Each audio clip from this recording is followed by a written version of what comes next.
l'exercice de l'autorité. Donc je vais rappeler le songe. Donc c'était un songe, une vision qui venait pendant que pendant que je faisais une parenthèse sur l'autorité, je nous exhortais sur l'autorité. Et donc voici le songe que Rita a reçu pendant qu'elle était assoupie.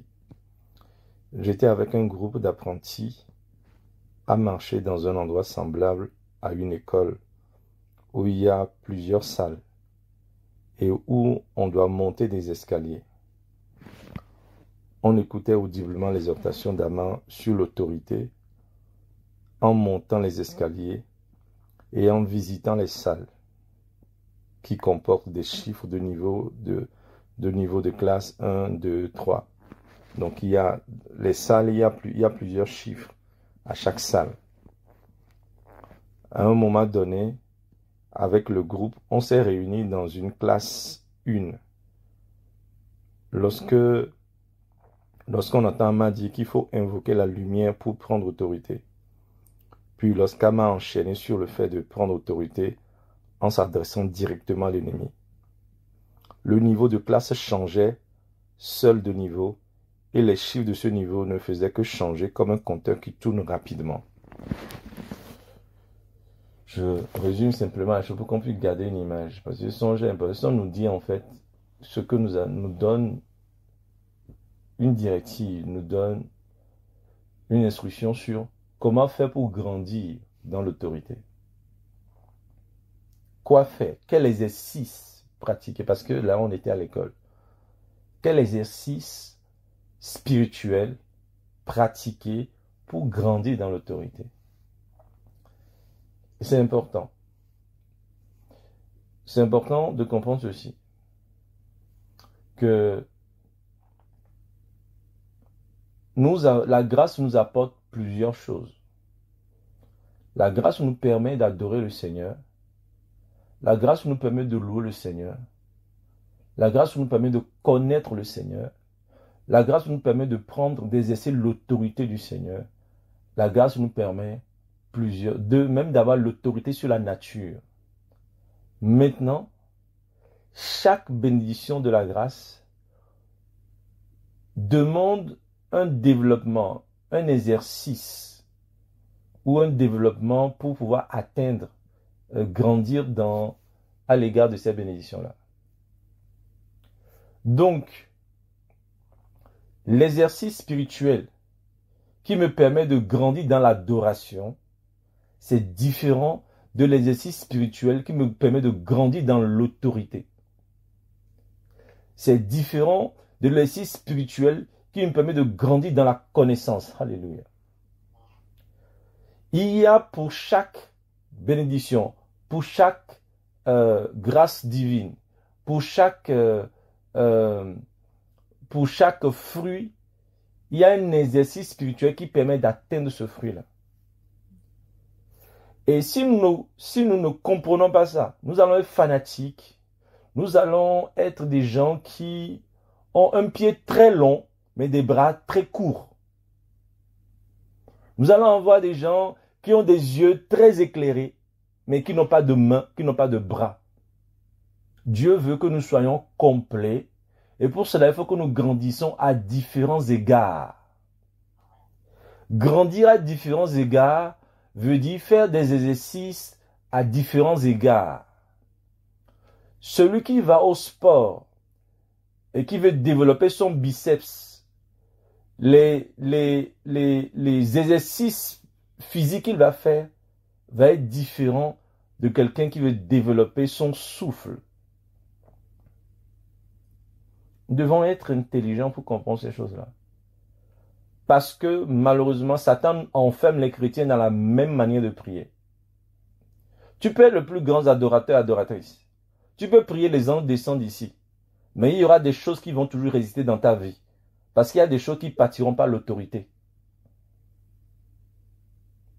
Il y a des choses qui s'en iront pas à l'adoration, des choses qui ne recevront pas l'adoration, des délivrances que tu ne recevras pas l'adoration, mais il y a des délivrances que tu ne recevras que par l'exercice de l'autorité. Et il est donc important. Et aussi pareil, il y a des délivrances que tu ne recevras que par l'exercice de la connaissance, de la croissance dans la connaissance de Dieu. Et c'est donc dangereux de penser que parce que j'ai reçu une bénédiction à travers tel exercice, ça dit que la vie chrétienne, c'est que cet exercice-là. Il y a des chrétiens qui ne font que le même exercice dans leur vie chrétienne. Et ils sont tellement un but d'eux-mêmes parce qu'ils ont vu un fou là-bas. Ça, là, c'est juste que tu es juste rentré dans une salle, tu vois. Il y a plusieurs salles. Toi, tu es toujours dans la même salle. Et tu te targues de voir plein de choses dans cette salle. Il y a d'autres salles. Il y a d'autres salles où il faut exercer, il faut apprendre d'autres choses. Il y a plein de salles. Différentes salles que le Seigneur, différentes salles dans la grâce que le Seigneur veut nous faire explorer et veut que dans chaque salle, on prospère. Dans quelle salle es-tu depuis toutes ces années? Dans quelle salle de prière? Dans quel type de prière es-tu depuis autant d'années? Depuis que tu es converti, quel est le type de prière que tu ne fais que faire tout le temps? C'est-à-dire que tu es dans la même salle et tu ne jouis donc que des bénédictions qui sont dans cette salle-là. Yikamo sabeliaka sebekali. Alléluia. Il faut que Dieu, et c'est ce que l'Esprit de Dieu veut te faire comprendre, tu as plein de choses à visiter dans le royaume. Oui, tu adores bien. Oui, tu aimes bien l'adoration. C'est bien d'aimer l'adoration. Mais nous ne sommes pas là pour faire ce que nous aimons en Jésus. Nous sommes là pour faire ce que Jésus attend de nous que nous fassions.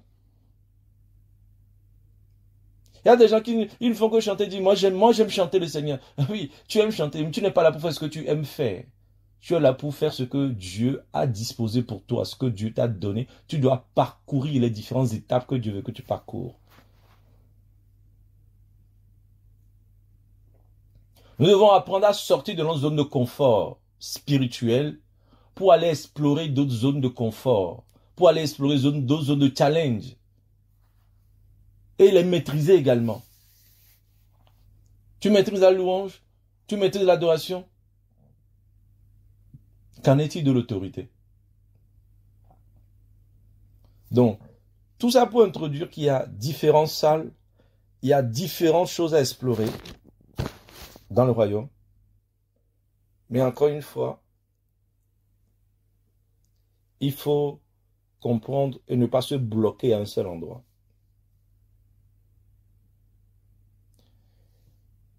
Donc, il y a plusieurs salles et on doit monter des escaliers.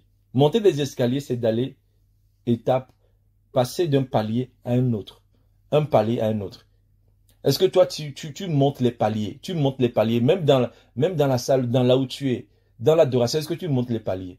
Dans la louange, est-ce que tu montes les paliers? Dans la méditation, est-ce que tu montes les paliers? Est-ce que tu montes les paliers? Pendant combien de temps médites-tu? Pendant combien de temps loues-tu? Combien de nouveaux chants as-tu appris cette année? Cette année, combien de chants nouveaux as-tu appris? Combien de chants nouveaux as-tu appris? Combien de chants nouveaux as-tu reçus cette année? Montes-tu de palier à palier? Est-ce que tu montes ton escalier? Ou tu es toujours au même palier? Dans la louange, il doit y avoir de nouveautés. Il y en a qui ne chantent que les mêmes chants depuis. Quand ils doivent ouvrir la bouche pour chanter, il n'y a que le même chant depuis. Dieu ne fait-il rien de nouveau? Le chant, en réalité, un cantique, en fait, c'est l'expression des choses nouvelles que Dieu fait. Si tu ne chantes que le même cantique, c'est que Dieu ne fait rien de nouveau en fait pour toi. Tu es toujours dans la même saison, il n'y a rien de nouveau. Ikama Sabelia. Le cantique annonce un temps nouveau, quelque chose de nouveau que Dieu va faire. Quel Dieu as-tu? Le Dieu qui n'a que le, qui ne chante que le même chant avec toi? Ou le Dieu qui t'inspire de chants nouveaux? À chaque saison, son chant. À chaque louange, à chaque manifestation de sa gloire, un chant nouveau. À chaque visitation, un chant nouveau. Grandissons-nous déjà. Marchons et avançons-nous, croissons-nous dans la grâce que nous avons déjà rencontrée. Avant d'aller à de nouvelles grâces, avant d'explorer de nouvelles grâces, est-ce que tu as grandis dans la grâce que tu as déjà rencontrée hier.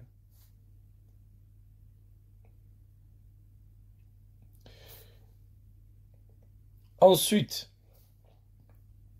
il est dit qu'on écoute, en écoutant audiblement les exhortations sur l'autorité, on montait les escaliers en visitant les salles. Vous voyez?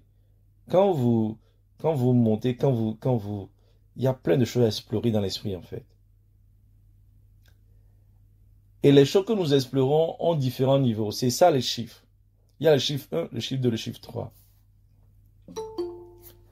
Et le Seigneur va donner deux choses, deux directives pour ce qui concerne l'autorité. Mais je vais d'abord dire quelque chose sur l'autorité. Il faut comprendre ceci. Parler à Dieu, ce n'est pas du tout exercer l'autorité. Parler à louer Dieu, ce n'est pas exercer l'autorité. L'autorité signifie que tu es en position de commandement et des gens, quelque chose qui est sous ton commandement doit être soumis à toi. L'autorité signifie que tu as un commandement et que tu vas exercer ce commandement sur quelqu'un qui doit se soumettre à toi. Dieu n'a pas à se soumettre à toi. Ton autorité, c'est pas à l'égard de Dieu que tu vas l'exercer. Donc quand tu pries et que tu parles à Dieu, tu n'es pas en train d'exercer ton autorité. C'est ce qu'il faut comprendre. Parce que Dieu n'est pas sous ton commandement. Tu exerces ton autorité sous des gens qui sont sous ton commandement. Est-ce que vous comprenez? L'autorité, c'est quelque chose qui est exercé sur des gens qui sont sous nos commandements. Nous nous adressons avec autorité à des gens qui sont sous notre commandement. On ne s'adresse jamais avec autorité à Dieu. Donc quand tu pries là, même si le Seigneur vient et que des délivrances se produisent, ce n'est pas ton autorité là que tu exerces. C'est Dieu en fait qui vient exercer son autorité. Mais il y a une autorité qui t'a donné, il veut que toi tu exerces. Et c'est ce qu'on va voir, c'est ce qu'il veut qu'on développe. Il y a l'exercice direct de l'autorité de Dieu dans une délivrance, dans un combat.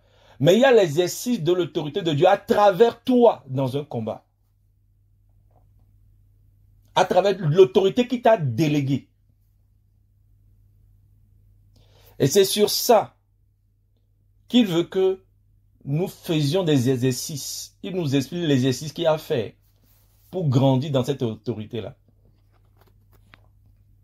Donc, on avait déjà vu que dans la prière, on peut parler dans la prière. Il y a différentes entités ou différentes personnes à qui on va parler dans la prière.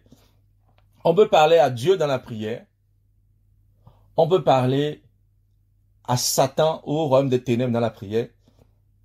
On peut parler à la nature, les choses de la nature dans la prière. Et on peut parler à son âme dans la prière. On peut parler à Dieu. On peut parler à Satan. On peut parler à la nature, à toute la création que Dieu a faite. Et on peut parler à notre âme quand nous prions. Et donc quand tu pries Dieu, c'est pour lui demander des choses. On parle de demander. Mais quand tu parles à la nature et à Satan, c'est pour commander. Demander, c'est différent de commander. Et c'est important de faire cette nuance-là parce qu'il faut que nous apprenions que lorsque nous voulons demander des choses, le ton qu'on utilise c'est important. De plus en plus, Dieu nous interpelle sur le ton que nous utilisons pour lui demander des choses. Et donc, quand tu parles à Satan, à la nature, le ton que tu utilises aussi, c'est différent parce que là, tu exerces ton autorité. Tu commandes. C'est important. Et on parle à son âme. Quand on parle à son âme, c'est pour l'exhorter, pour l'encourager. D'un côté, je demande à Dieu. De l'autre côté, j'exerce mon commandement, je commande la nature ou la création de Dieu ou l'ennemi par l'autorité qui m'a été déléguée par Dieu. Et ensuite, de l'autre côté, j'exhorte mon âme. D'une certaine manière, David dit, mon âme bénit l'Éternel. Il exhorte son âme à faire quelque chose. Donc il faut d'abord qu'on soit clair sur l'autorité. Sur ce qui est attendu par l'autorité, c'est ce que ce test-là aussi ce songe-là va nous révéler. Donc, on dit à un moment donné, le groupe s'est réuni dans une classe, dans une classe 1. Et lorsqu'on entend m'a dit qu'il faut invoquer la lumière pour prendre autorité. Puis lorsqu'elle m'a enchaîné sur le fait de prendre autorité en s'adressant directement à l'ennemi, le niveau de la classe changeait seul de niveau. C'est-à-dire que le niveau de la classe montait, on ne pouvait plus l'arrêter. Ça montait les chiffres changeaient comme un compteur qu'on ne pouvait plus arrêter. C'est-à-dire que tu as une percée. La percée dans l'autorité venait lorsqu'on enchaîne la lumière et l'adresse à l'ennemi. La lumière est parler à l'ennemi. La lumière est parler à l'ennemi. La lumière est commander l'ennemi. La lumière est commander l'ennemi. C'est là on fait une percée.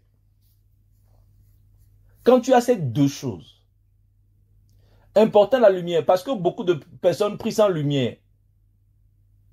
Prier sans savoir ce pourquoi on prie. Prier sans rien voir. Prier sans rien connaître.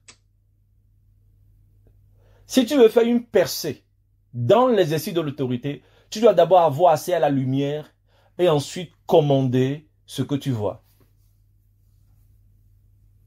C'est là que le compteur ne peut, c'est une percée, c'est une percée. Alléluia, alléluia.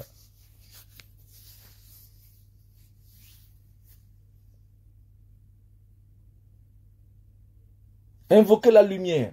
C'est-à-dire quand tu veux commencer, quand tu veux prier, quand tu veux rentrer, faire cet exercice-là, l'exercice de l'autorité, quand tu veux la développer, quand tu veux développer ton autorité, l'exercice que nous allons pratiquer, que tu vas pratiquer pendant ce temps de jeûne, que nous allons pratiquer selon, effectivement, si c'est l'exercice parce que tout le monde n'a pas fait la même exercice, encore une fois, nous faisons des exercices en fonction de ce que nous voulons développer. Mais si tu veux grandir dans l'autorité, voici l'exercice spirituel, l'exercice de prière que tu as fait.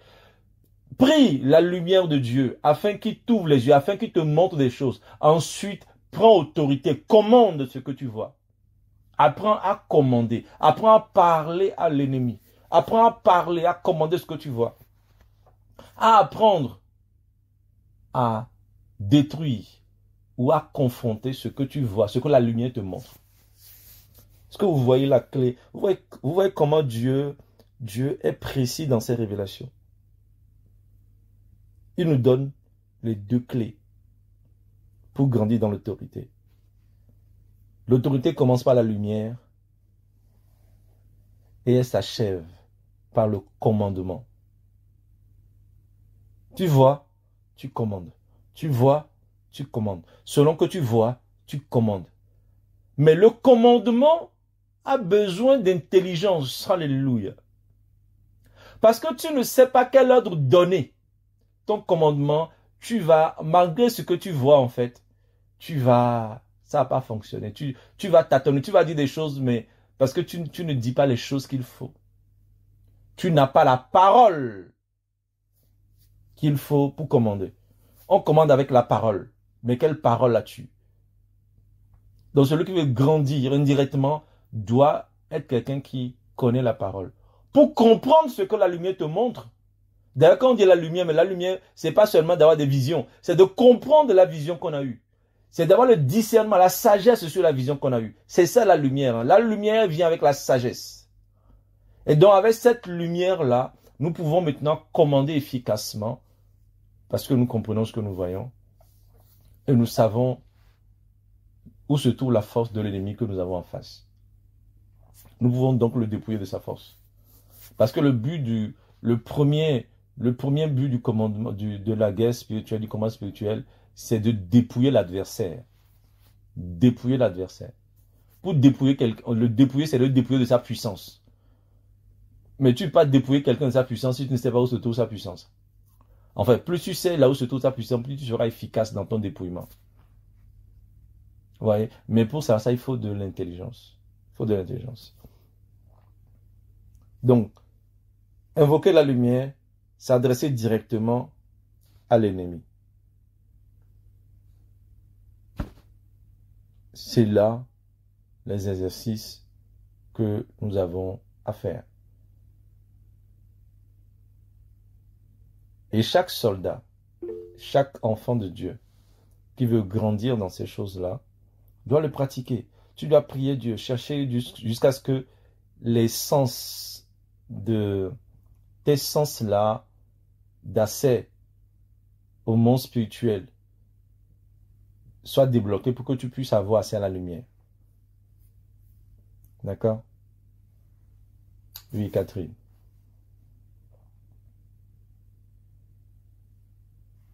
Tu as levé la main, Catherine. Oui, maman, c'est quand on parlait de la lumière, l'autorité, je veux dire que la lumière a besoin aussi de la connaissance. Hier, quand je lisais le livre de...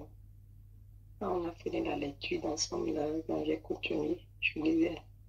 Et là, je découvre au niveau de Deutéronome. Dieu demandait pour conquérir la terre avec Moïse. Dieu demandait à Moïse que qu'il va mettre des gens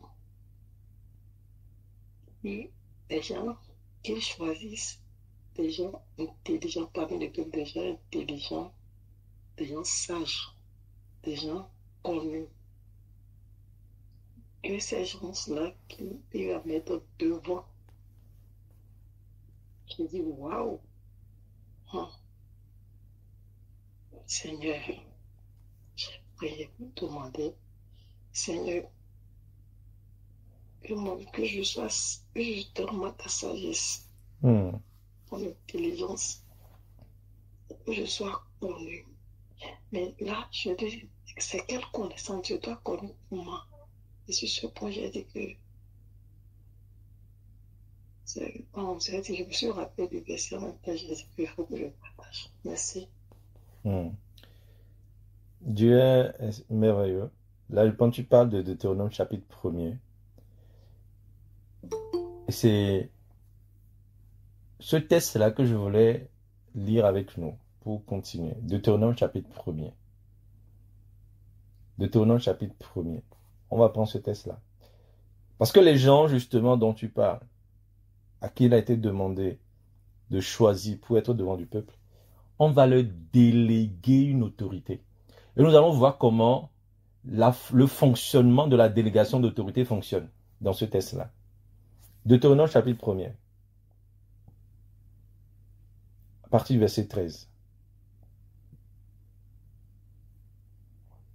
Mais on va lire à partir on va lire à partir du verset 12. Deutéronome chapitre 1er, verset 12, rapidement.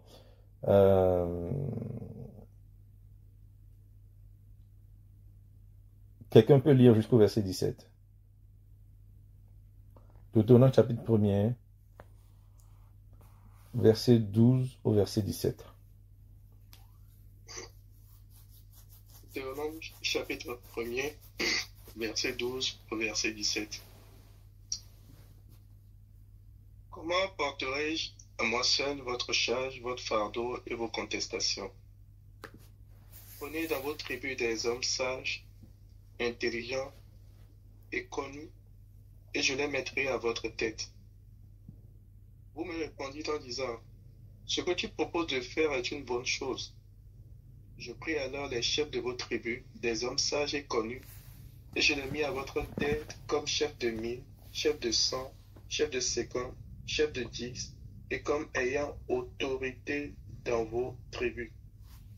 Je donnais dans le même temps cet ordre à vos juges. Écoutez vos frères et jugez selon la justice les différends de chacun avec son frère ou avec l'étranger. Vous n'aurez point égard à l'apparence des personnes dans vos jugements. Vous écouterez le petit comme le grand. Vous ne craindrez aucun homme, car c'est Dieu qui rend la justice. Et lorsque vous trouverez une cause trop difficile, vous la porterez devant moi pour que je l'entende. Amen. Alléluia. Amen. Donc rapidement, ici ce qui se passe, Moïse prend la charge d'un peuple qui devient trop nombreux et il dit au verset 12, comment porterai-je à moi seul votre charge, votre fardeau et vos contestations? Donc ce qu'il va faire, c'est qu'il va établir des juges qui vont l'aider. Il dit verset 13, prenez dans vos tribus des hommes sages. Si tu veux que Dieu te délègue une autorité, il faut que tu aies un certain nombre de choses. Des hommes sages, intelligents et connus. Connus par leurs œuvres. C'est pas connu par leur méchanceté ou pas. C'est exactement comme aussi l'apôtre Paul, l'évêque en fait, l'évêque doit avoir un bon témoignage autour de lui. C'est cela, le connu, c'est connu par ses actes, par ses œuvres, par son obéissance à l'Éternel. Donc, nous voulons prendre des responsabilités, nous voulons que Dieu nous établisse dans des responsabilités spirituelles.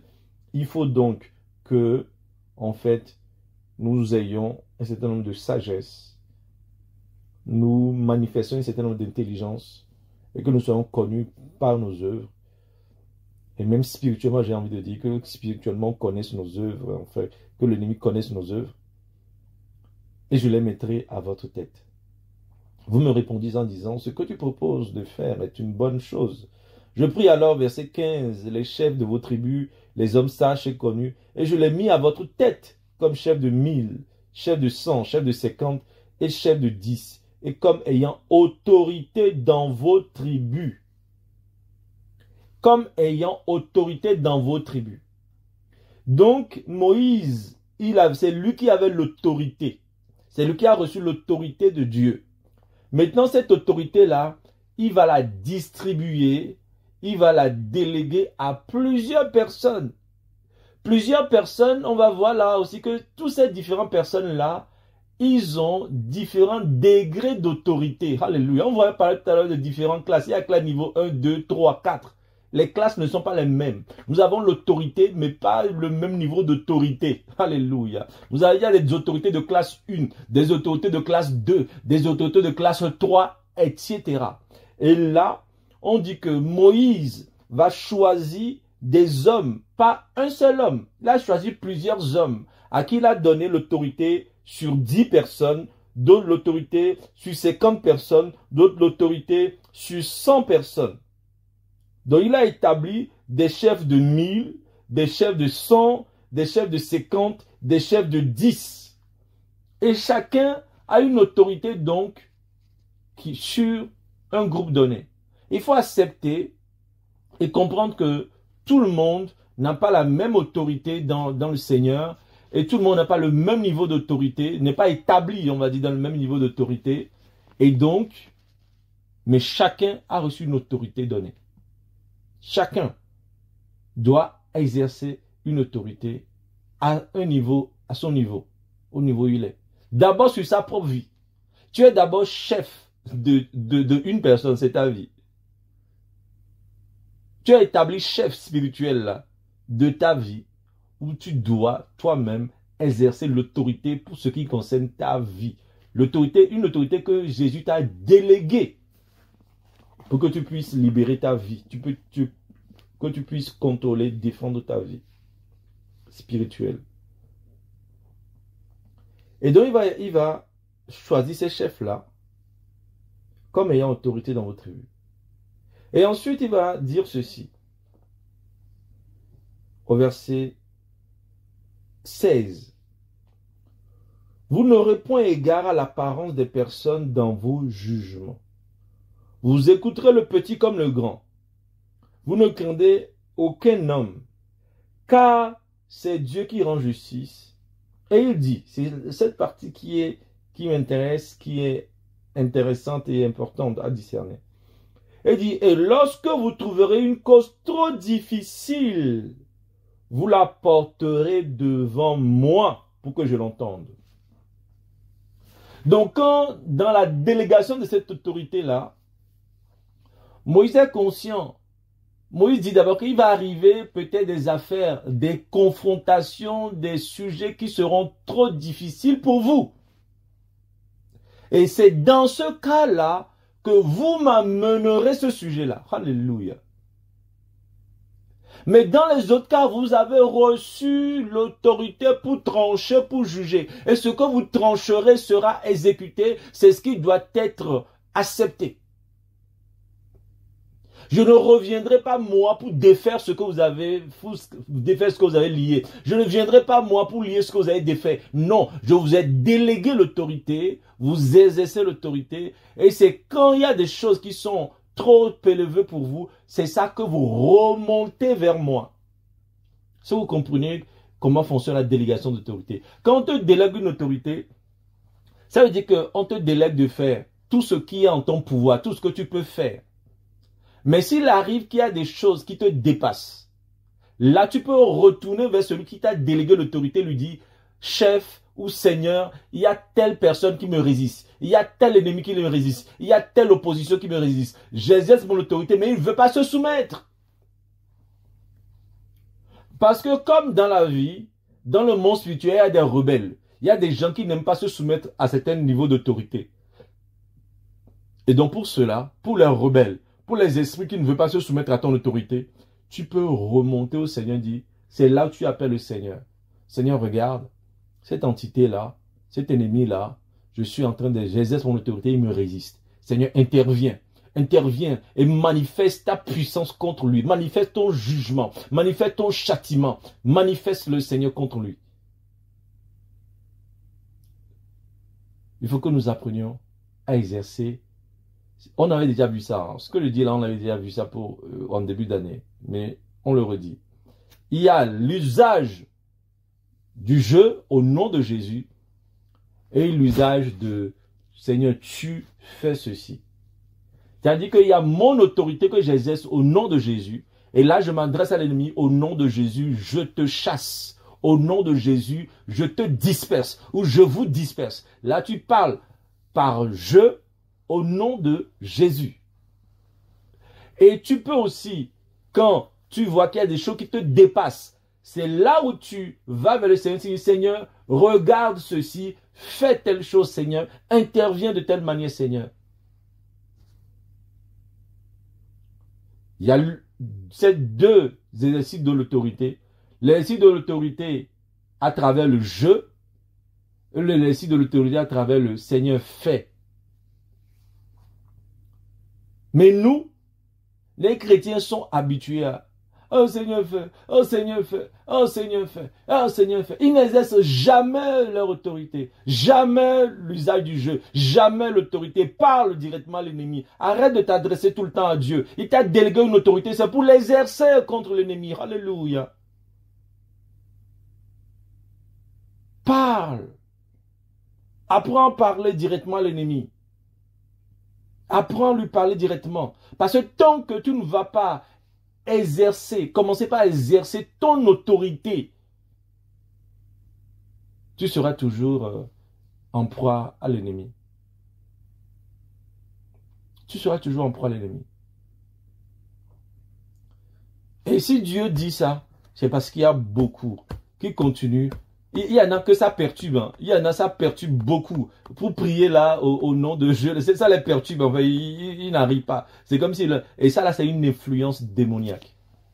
Si, je vous le dis, hein, c'est si vous avez du mal à prier comme ça, c'est qu'il y a une influence en fait, qui crée la confusion en vous, qui crée en fait, vos langues s'entremêlent en fait, vos paroles s'entremêlent, vous n'arrivez pas à parler, vous ne savez pas comment parler. C'est qu'il y a une influence.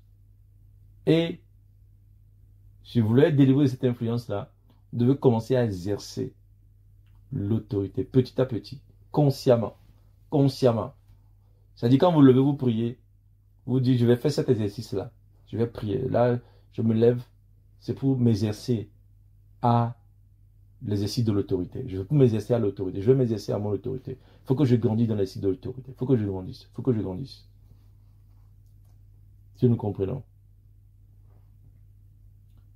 Donc le fait d'avoir l'autorité ne veut pas dire que je n'ai plus recours à Dieu. J'exerce mon autorité au nom de Jésus. Et ensuite, parfois, en exerçant mon autorité au nom de Jésus, il y a certaines choses qui vont me résister, qui vont me dépasser. Mais dans ce cas, je vais appeler. Je vais avoir recours au Seigneur. Et même les anges, vous vous rappelez, dans Daniel. Donc Gabriel lui-même, il a été bloqué. Donc il a fait appel à une autorité supérieure. Et cette autorité supérieure-là est venue pour le délivrer de la main du prince de Perse, du roi de Perse, enfin de cet ennemi-là. Est-ce que nous comprenons ces choses-là? Nous comprenons qu'il y a une hiérarchie. Il y a une hiérarchie dans l'autorité. Mais cette hiérarchie-là ne veut pas dire qu'il faut toujours appeler celui qui est au-dessus de soi. Ça veut dire qu'il faut d'abord que tu exerces d'abord ce qui est à ton niveau. C'est quand tu n'arrives pas, c'est quand la chose ne se soumet pas, que tu vas faire, tu vas avoir recours à l'autorité supérieure. Sinon, ça ne sert à rien qu'on te délègue une autorité. Si c'est pour tout balancer là-haut, non.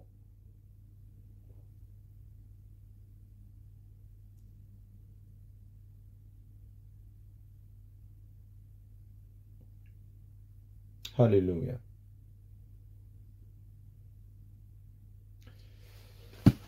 Bien. Est-ce qu'il y a des questions? Ou est-ce que ces choses sont claires?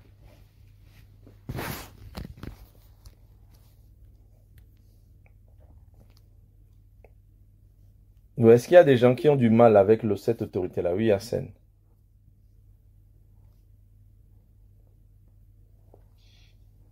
Et merci. Juste, moi, ma question est de savoir l'autorité. Par exemple, quand vous parlez, je me surprends souvent.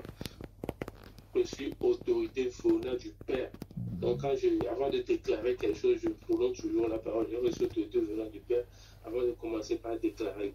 Mais je voulais savoir, vu que moi, je suis nouveau dans le domaine, comment est-ce qu'on exerce l'autorité? Comment est-ce que cela s'applique?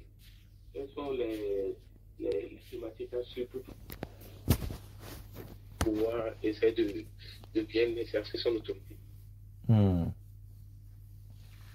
Amen. Très bien. C'est la deuxième partie. C'est la deuxième partie de ce qu'on va voir.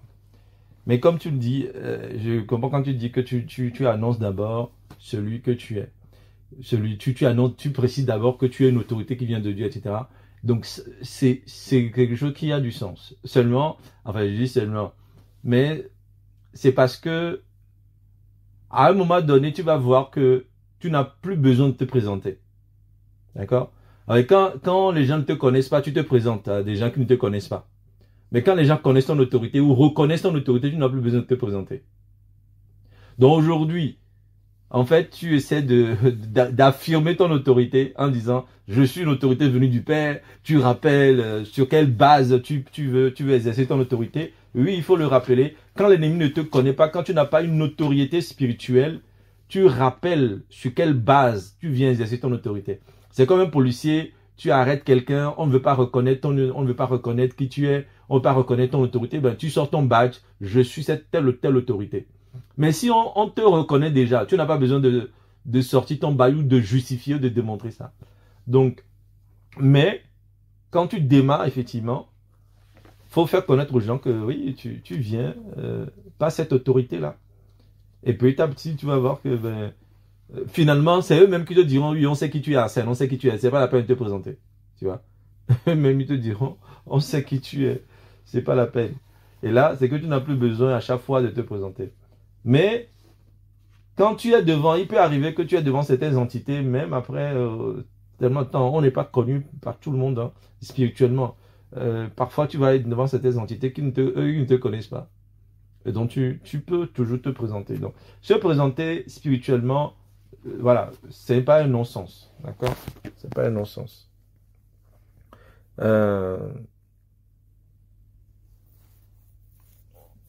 Oui. Donc, avant d'aller... Donc, en fait, pour la deuxième... Pour ta question, comment faire, comment exercer l'autorité, on va voir ça. Avant, je laisse Catherine pour ta question. Oui.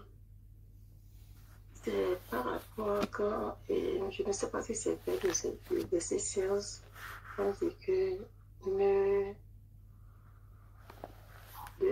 pas regarder à l'apparence. À l'apparence de grand ou petit. par rapport à cela que je veux mieux comprendre ce verset-là. En fait, Oui, en fait, c'est simplement la manière dont nous jugeons. En fait, quand on veut donner un jugement, on peut être tenté de donner raison à celui qui est plus nanti. Imaginons que en fait, on veut donner raison à celui qu'on aime ou à celui qu'on apprécie par rapport à celui qui est peut-être méconnu ou qu'on ne connaît pas. Imaginons tu dois donner un jugement entre, je sais pas moi, un homme que tu apprécies beaucoup et puis un SDF. Tu peux porter à donner raison à l'homme que tu apprécies beaucoup parce que, enfin, tu juges à l'apparence. C'est en fonction de l'apparence. Tu fais ça pour gagner les faveurs aussi des gens. C'est simplement dire que tu jugeras les faits et non pas voilà, la manière dont tu te sens par rapport à ou les complexes que toi-même tu as par rapport à telle personne, etc., etc. C'est vraiment avoir un jugement qui est exempt de faveur ou de comment on dit ça. Il y a une expression là. En fait, quand tu donnes un jugement en faisant des faveurs à une personne au détriment de l'autre. C'est vu de ça qu'il est question. C'est un truc qui est courant au milieu des humains. C'est-à-dire, on t'apporte une affaire. Même dans nos trucs, quand on t'apporte une affaire, on dit que il y a telle chose entre Clément et une personne à l'extérieur. Est-ce que tu écoutes ce qu'on a dit pour faire un jugement ou parce que Clément est ton époux, tu juges tout de suite pour donner raison à Clément?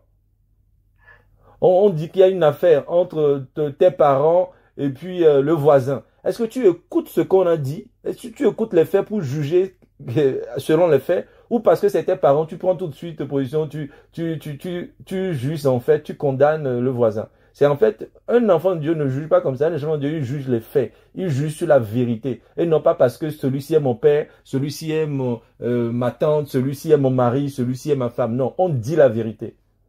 C'est pas parce que l'autre est un païen que je vais dire que le chrétien a raison. Non, je juge selon la vérité. Si c'est le chrétien qui a tort, je dirais que le chrétien a tort. C'est cela, juger, ne pas juger par l'apparence ou etc., etc. D'accord? C'est ce que ça veut dire. Il faut que nous apprenions à savoir comment commenter, comment émettre des jugements sans tenir compte des personnes, mais plutôt tenir compte de la vérité. Parce que toutes ces personnes-là, c'est Dieu qui est leur maître. Donc, si moi je juge par rapport à mes affinités, c'est que je suis en train d'oublier que l'autre personne, c'est Dieu qui l'a créé aussi. Donc, voilà. ok. D'accord. Et entre les frères et quelqu'un qui a plus d'expérience que l'autre, et s'il y a, bon, et l'autre, celui qui a plus d'expérience parle, et celui qui est, bon, né de nouveau, bon, aussi parle.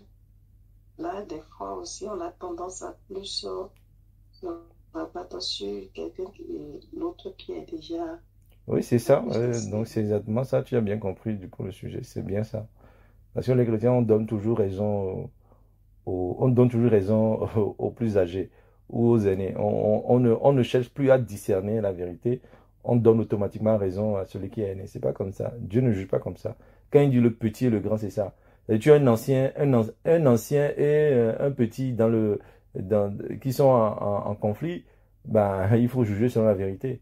Pas juger, pas voir le petit, donner raison au grand par rapport au petit. C'est pas comme ça que Dieu juge. Surtout dans nos milieux où ben, les papas ont toujours raison. C'est les enfants qui ont toujours tort. Il faut que nous devenions des papas de nouvelle génération où nous sommes capables de demander pardon à nos enfants. Nous sommes capables de reconnaître nos torts. Veut dire nos enfants, ne pas dire que c'est toujours nos enfants qui ont tort. Il faut juger selon la vérité. Aussi, soit là, je peux assimiler ça au jeune prophète et le vieux prophète. Alors ça, c'est pas du tout le même sujet.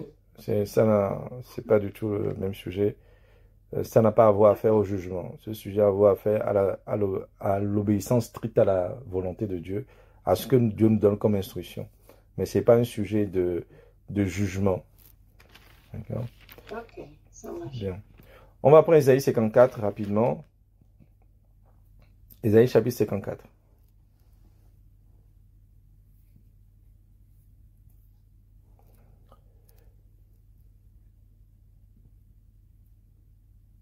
Ésaïe chapitre 54.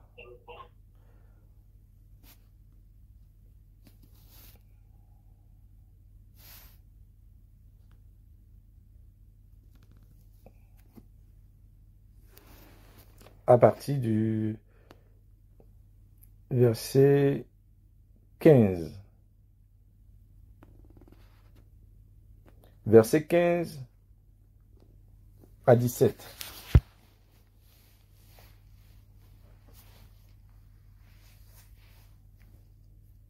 Ésaïe chapitre 54, versets 15 à 17. Je lis dans le nom du Seigneur.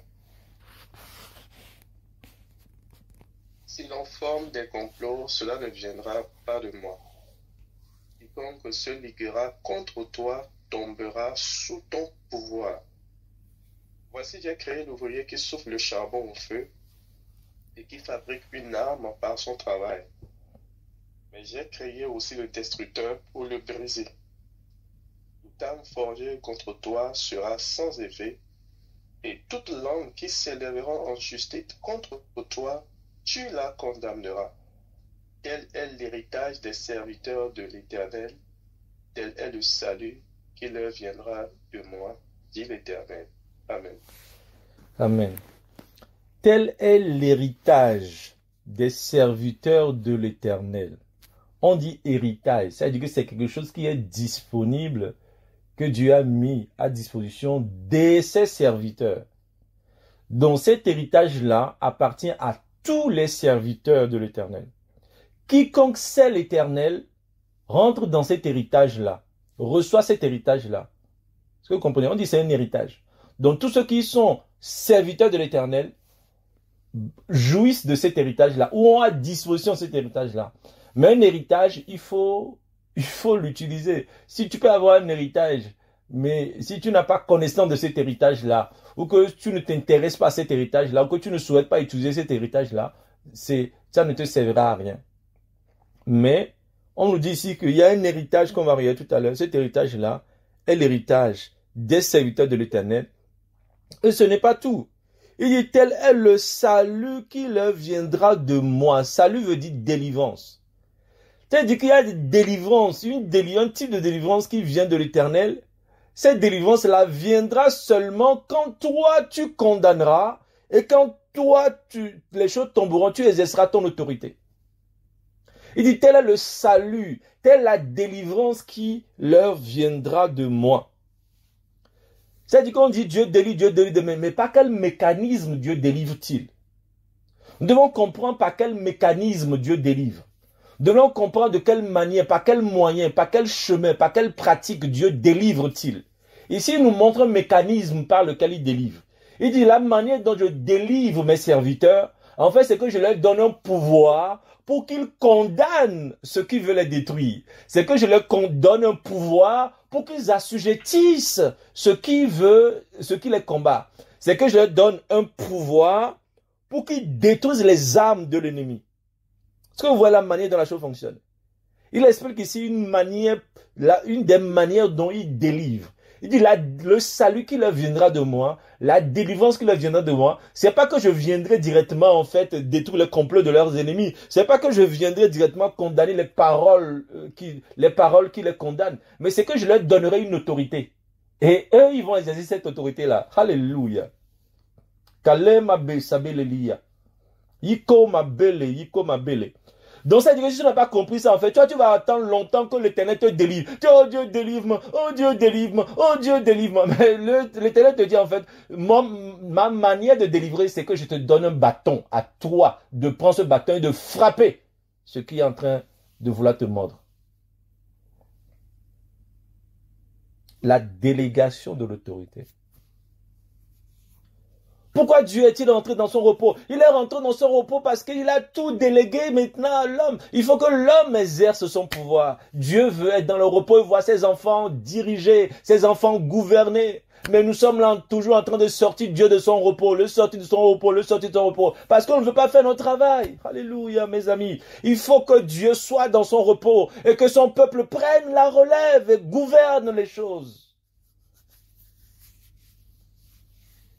Mais tout le temps, on va réveiller Dieu. On va le sortir de son repos. On va le sortir de son repos. Pour un bobo, on le sort de son repos. Pour un bébé, on le sort de son repos.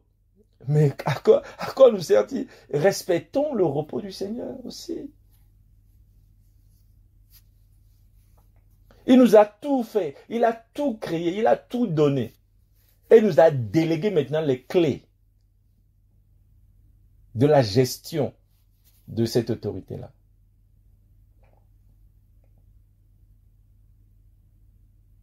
Donc voici ce qu'il dit. Donc qu'est-ce que nous avons? Notre autorité, nous l'avons exercée comment? Il dit, si l'on forme des complots, cela ne viendra pas de moi. Donc ça veut dire que nous exerçons notre autorité sur ce qui ne vient pas de Dieu. Alléluia. Maïka sebeliaka. Comprenons bien. Parce qu'il y en a beaucoup, il y a des croyants, il y a des choses qui viennent de Dieu. Nous sommes en train de, parfois nous combattons, nous sortons l'autorité sur des choses qui viennent de Dieu. Il dit, si encore de complaisance, ça ne vient pas de moi. Il y a certaines choses dans ta vie qui viennent de Dieu, en fait. Et c'est pas toute souffrance qui vient de Satan. Hein. Il y a des choses. Il y a certaines douleurs dans ta vie. Il y a certaines souffrances dans ta vie. Il y a même certaines maladies dans ta vie qui sont quelque chose que Dieu a mis là. Il faut le discerner. Et je dirais par défaut, je prie pour ces choses-là jusqu'à ce que le Seigneur me dise non, ça, c'est moi qui l'ai permis. Ça, c'est mon affaire. Je l'enlèverai moi-même quand le temps sera venu. Quand on dit il y a des maladies qui peuvent venir du Seigneur, qui viennent du Seigneur, qui ne sont pas de l'ennemi, c'est que ces choses sont là pour un temps, jusqu'à ce que le temps soit accompli pour que Dieu l'enlève. Donc ça, tu peux prendre autorité comme tu veux. Nous avons pris tellement autorité sur une situation de maladie, sur une situation, on a pris tellement autorité. On a une fois arrêté un esprit, on le prenait pour responsable de ça. On dit non, ça tu vas ressusciter, tu vas ressusciter. Il dit écoutez, je veux bien ressusciter, mais ce n'est pas à mon pouvoir. Il dit mais comment ça c'est pas en ton pouvoir? Dis-moi, c'est au pouvoir de qui? Je vais aller confronter cette personne. C'est au pouvoir de qui? Il dit écoute, ce n'est pas un ennemi. Il dit ah bon, c'est pas un ennemi. Alors j'ai compris tout de suite que c'est au pouvoir du Seigneur. Il dit même Satan ne pouvait pas en fait délivré de cette maladie-là. Satan ne pouvait pas, c'est pas une œuvre de Satan. Donc Satan, c'est pas moi, c'est pas mon pouvoir. Il n'y a que Dieu qui pouvait faire ça. Il n'y a que Dieu qui peut l'enlever. C'était quelque chose qui était là parce que le Seigneur a un plan par rapport à ça. Le Seigneur le laisse là pour un but, pour quelque chose. Donc ici, c'est quelque chose d'important quand même à relever. Il précise d'abord, si l'on forme des complots, cela ne viendra pas de moi. Ça veut dire que n'aie aucun doute pour confronter ça. N'hésite pas. Ne te dis pas, est-ce que ça vient est-ce que c'est peut-être Dieu qui a mis ça? Est-ce que c'est peut-être Dieu qui a permis ça? Non, il disait pas moi. D'ici l'on forme des complots, cela ne viendra pas de moi. Et quiconque se liguera contre toi tombera sous ton pouvoir. Il a dit ton pouvoir, pas mon pouvoir. Il a dit ton pouvoir. Donc nous exerçons notre pouvoir contre les choses qui ne viennent pas de Dieu. D'accord? Donc première chose, pour exercer l'autorité, il faut d'abord discerner la chose qu'on a là. Elle vient de qui? Est-ce que c'est un ennemi? Elle vient de Dieu ou elle vient de l'ennemi? Et comme je vous ai dit, on peut faire comme Paul a fait. Paul ne savait pas tôt si la chose, si son échappe venait de Dieu ou pas. Il a prié la délivrance. Et c'est Dieu qui lui a répondu, non, ça vient de moi. D'accord? Mais tant que Dieu ne nous a pas dit ça vient de moi, dès que nous voyons quelque chose, quand nous voyons quelque chose qui n'est pas de la volonté de Dieu, nous prions contre ça. Jusqu'à ce que le Seigneur nous dise, ou le Seigneur nous donne le discernement, non, ça là, c'est pas une histoire de prière, c'est une histoire de croix. C'est pas une histoire de prière, c'est une histoire d'humiliation, d'accepter ça pour un temps. C'est tout. Donc nous devons être à l'écoute. Vous voyez, c'est pour ça que je parlais de la sagesse. Je parlais de la lumière. Sans lumière et sagesse, tu vas te mettre à combattre parfois Dieu. Tu vas perdre ton énergie, en fait, à combattre quelque chose qui vient de Dieu. Si l'on forme des complots, ça ne viendra pas de moi. Quiconque se liguera contre toi tombera sur ton pouvoir. Donc si tu as des ligues de sorciers, Si tu as un groupe de sorciers qui te combattent, sache que, en fait, Dieu te les a livrés. C'est d'abord la base. C'est la base. Et ça là, ce test-là, tu peux le rappeler. Tu fais un songe, par exemple, tu vois plusieurs personnes se tourner contre toi, te combattre. Tu te lèves, tu prends ce test, tu as dit, la Bible dit, quiconque se liguera contre moi tombera sous mon pouvoir. Alors, vous tombez sous mon pouvoir au nom de Jésus. Au nom de Jésus, vous chancelez, vous tombez sous mon pouvoir. Après, on va voir tout ce qui concerne le vocabulaire à utiliser. Parce qu'il y a un vocabulaire qui est même une clé dans l'exercice de l'autorité. Voici, j'ai créé l'ouvrier qui souffle le charbon au feu et qui fabrique une arme par son travail. Mais j'ai créé aussi le destructeur pour le briser, etc. Et il dit, toute langue qui s'élèvera en justice contre toi, tu la condamneras. Toute langue qui s'élèvera contre toi. Toute langue qui s'élèvera contre toi. Et c'est là où il faut comprendre un peu comment fonctionne l'ennemi. C'est là où il faut avoir la lumière. Sur quelles sont les œuvres. Comment Satan, le monde des ténèbres utilise la langue. Comment la langue, quelles sont les œuvres qui sont faites à partir de la langue dans le monde spirituel? Quelles sont les œuvres qui sont faites à partir de la langue dans le monde de la sorcellerie? L'envoûtement, l'ensorcellement, les paroles de malédiction, les paroles de condamnation. Il y a plusieurs paroles, plusieurs œuvres des ténèbres qui sont bâties, qui sont à base de la langue, Et donc, il faut que j'ai connaissance de ça et que je puisse condamner ça. Tu vois? Il faut que tu aies connaissance de la chose pour pouvoir la condamner. Si tu n'en as pas connaissance, tu ne pourras pas la condamner efficacement. Il est temps, c'est pour ça encore que la lumière encore vient là-bas. Dieu peut te montrer que quelqu'un est en train de dire des paroles contre toi. Tu vois une vision, tu vois que la personne est en train de prononcer des paroles. Tu vois une vision, tu vois que la personne est en train de déclarer, en train de t'insulter, en train de te maudire. Donc tu condamnes ces paroles-là. Toute parole, toute langue qui s'élèvera contre toi, tu la condamneras. Et tel l'héritage des saints, de ceux qui servent l'Éternel. Ce test-là nous donne aussi un fondement sur lequel que nous pouvons rappeler à l'ennemi. Nous utilisons la Bible, c'est la parole de Dieu que nous connaissons, que nous utilisons dans le combat, sur le champ de bataille. D'accord? Ça veut dire que nous devons connaître ces paroles-là par cœur, nous devons les avoir sur nos lèvres. Et parce que c'est nos âmes en fait. Nos armes, nos épées dans l'esprit, c'est ça, c'est ces versets-là, c'est ces tests-là. Le vocabulaire de guerre, c'est ton épée dans la guerre spirituelle. Et donc, nous devons connaître le vocabulaire de guerre. Le vocabulaire. On dépasse, il est 7 heures. Nous allons voir, à partir du livre de Daniel, un exemple concret de comment recevoir la vision et de comment attaquer ce qu'on a vu dans la vision. Vous pouvez déjà lire en fait Daniel chapitre 7. Lisez ça pour demain matin. On étudiera ce test-là. Ézéchiel chapitre 7. D'accord?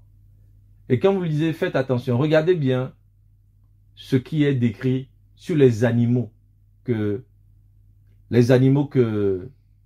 Daniel a vus. Vous allez vous rendre compte que on a l'habitude d'avoir les mêmes visions ici. On a l'habitude d'avoir les mêmes combats ici. Il voit un lion avec des ailes d'aigle. Lion avec ailes d'aigle. C'est une combinaison de puissance de puissance de sorcellerie. Donc, qu'est-ce qui va se faire? On va d'abord couper les ailes de l'aigle et ensuite on va élever le lion au-dessus de la terre parce qu'un lion tire sa force dans la terre. On élève le lion au-dessus de la terre et ensuite on le redresse, il devient un homme. C'est-à-dire on est passé de quelqu'un qui avait une puissance de sorcellerie puissante. Il alliait la puissance de l'aigle et la puissance du lion.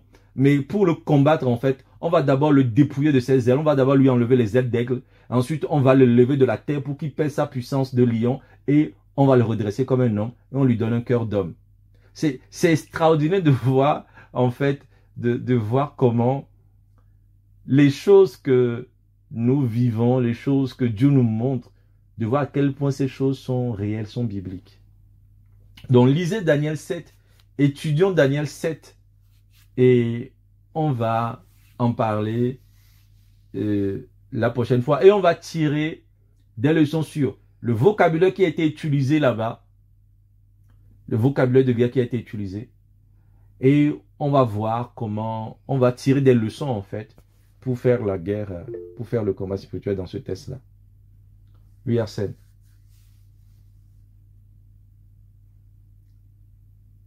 Je vais parler de Daniel ou bien Ézéchiel? Daniel 7. D'accord. Daniel 7, vous lisez tout le chapitre de Daniel 7. Et vous l'étudiez. Vous regardez attentivement. Vous voyez, donc vous voyez d'abord la révélation, la lumière qui a été faite sur l'ennemi, le dévoilement de l'ennemi. Vous voyez comment l'ennemi a été décrit, d'accord? Vous voyez, c'est important. Quand vous voulez faire le combat, quand Dieu vous ouvre les yeux, quand la lumière expose un ennemi, regardez bien l'ennemi pour savoir où se trouve sa puissance, où se trouve sa force.